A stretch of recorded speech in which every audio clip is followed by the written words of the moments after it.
todos, muito obrigada pela presença de vocês. Como o Rafael disse, meu nome é Tereza e hoje nós vamos conversar sobre a medida provisória 936 e a decisão do STF na ação direta de inconstitucionalidade número 6.363. Para iniciarmos esta conversa, precisamos lembrar de um ponto muito importante, pelo menos que eu acho muito importante, porque esse ponto serve como guia para o nosso raciocínio. A Constituição, como todos sabem, é a base da manutenção do Estado democrático de direito. Não só em momentos pacíficos, como também e principalmente em situações de crise, como a pandemia que vivemos. Ela é o norte. Ela deve ser observada quando da aplicação e da interpretação de qualquer norma jurídica. E a Constituição, no artigo 7º, inciso 6, dispõe que a redução salarial apenas pode ocorrer mediante negociação coletiva, ou acordo coletivo ou convenção coletiva. E este é o caminho que deve ser preferencialmente percorrido. Ou seja, havendo negociação coletiva, será impertinente qualquer discussão sobre a validade de eventual acordo individual previsto na medida provisória, que é tratada na ADI 6.363, que começou a ser julgada ontem, mas em sede do referendo da medida cautelar, e se nada mais ocorrer, findará hoje. Além disso, o artigo 8º, inciso 6, determina a obrigatoriedade da participação dos sindicatos na negociação coletiva. No mesmo sentido, dando muita importância e fomentando a negociação coletiva, a Convenção 98 e a Convenção 154 da OIT, bem como a Resolução número 1 de 2020, deste mês de abril, da Comissão Interamericana dos Direitos Humanos. Não sendo possível realizar a negociação coletiva, precisamos passar para o segundo momento da discussão, qual seja a validade de eventual acordo individual. A medida provisória 936 prevê o Programa Emergencial de Manutenção do Emprego e da Renda, e uma das medidas é a possibilidade de redução de salário com a redução proporcional de jornada. E a outra medida é a suspensão do contrato de trabalho. Essas duas possibilidades podem ser realizadas de acordo com a medida provisória mediante acordo individual em 3 situações. A primeira delas é quando o salário for inferior a R$ 3.135. A segunda, quando o salário for superior a R$ 12.202,12, e neste caso o trabalhador precisa ter diploma universitário. E no caso da redução de salário com redução de jornada, se a redução for até 25%, independentemente do valor da remuneração do trabalhador.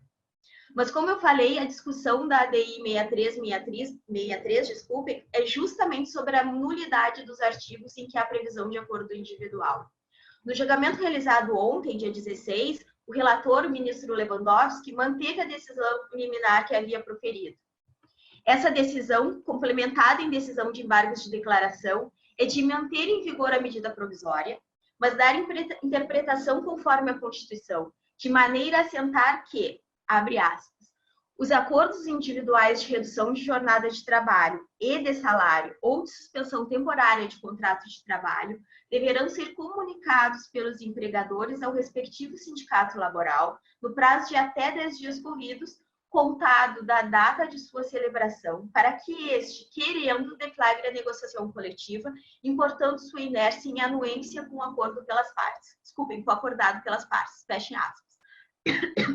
Ou seja, os acordos individuais possuem validade e eficácia imediata, desde o momento da assinatura do acordo, mas devem ser convalidados pelos sindicatos. Não se trata apenas de uma comunicação ao sindicato, porque no entendimento do ministro, o constituinte não viu o sindicato como mero arquivista. Ou seja, deve-se oportunizar ao sindicato analisar o acordo coletivo e informar algum abuso.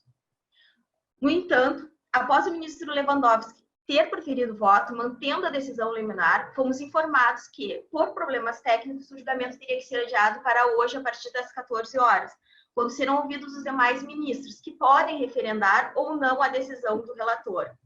E eu não sei se os senhores assistiram o julgamento ontem, se fizeram, me perdoem, mas achei interessante trazer que, apesar de toda essa discussão, o advogado-geral da União referiu que mais de 2 milhões de acordos tinham sido protocolados até o horário da sustentação. Dele, né, no caso. Bom, voltando ao tema. Diante de todos esses cenários, algumas dúvidas surgem. E vocês podem me perguntar, os demais ministros podem decidir que não cabe a concessão da cautelar? Sim, eles podem. E aí utilizaremos a medida provisória tal como ela é, ou seja, nós poderemos interpretá-la restritivamente e aplicar o acordo individual com comunicação ao sindicato.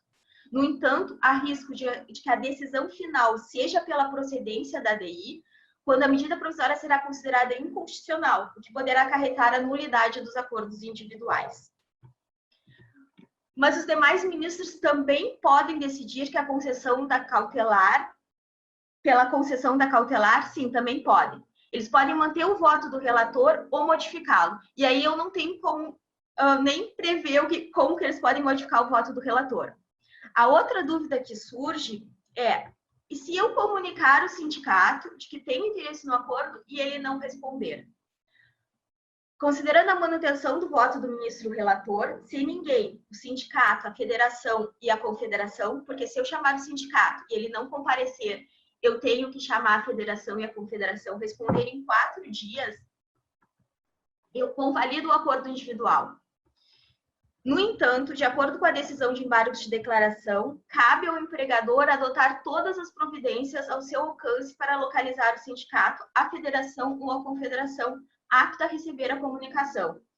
E aqui vale sublinhar que uma das possíveis consequências jurídicas da falta de comunicação do empregador à respectiva entidade sindical no prazo de 10 dias será a perda da validade do acordo individual por descumprimento de formalidade essencial.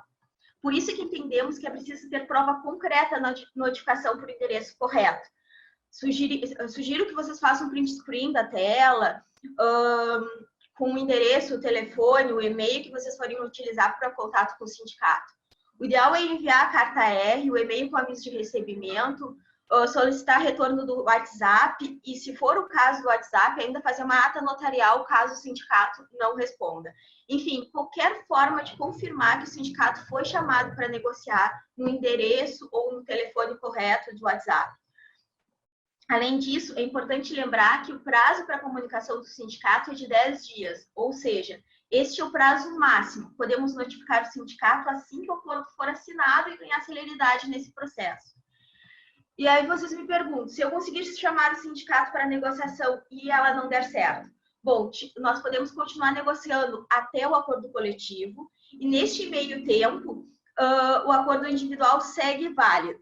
Caso não seja feito o acordo coletivo, é bom que haja prova, evidência da má-fé do sindicato em negociar. Vale me lembrar ainda que o ministro, na decisão dos embargos de declaração, ressalva a possibilidade de adesão por parte do empregado à convenção ou acordo coletivo posteriormente firmados, os quais prevalecerão sobre os acordos individuais naquilo com eles se conflitarem, observando o princípio da norma mais favorável. Bom, como em todas as demais conversas que tivemos, não tive como exaurir o tempo no tempo proposto. Fui obrigada a fazer escolhas. Espero que tenha tido sucesso e que eu tenha ajudado vocês a entender um pouco mais o que está acontecendo em matéria trabalhista, nessa nova realidade que nos cerca e que provavelmente durará um tempo ainda. Como novamente fui a última a falar, agradeço a presença dos senhores em meu nome, no nome dos meus colegas e do escritório, e informo que estamos à disposição para eventuais esclarecimentos. Muito obrigada.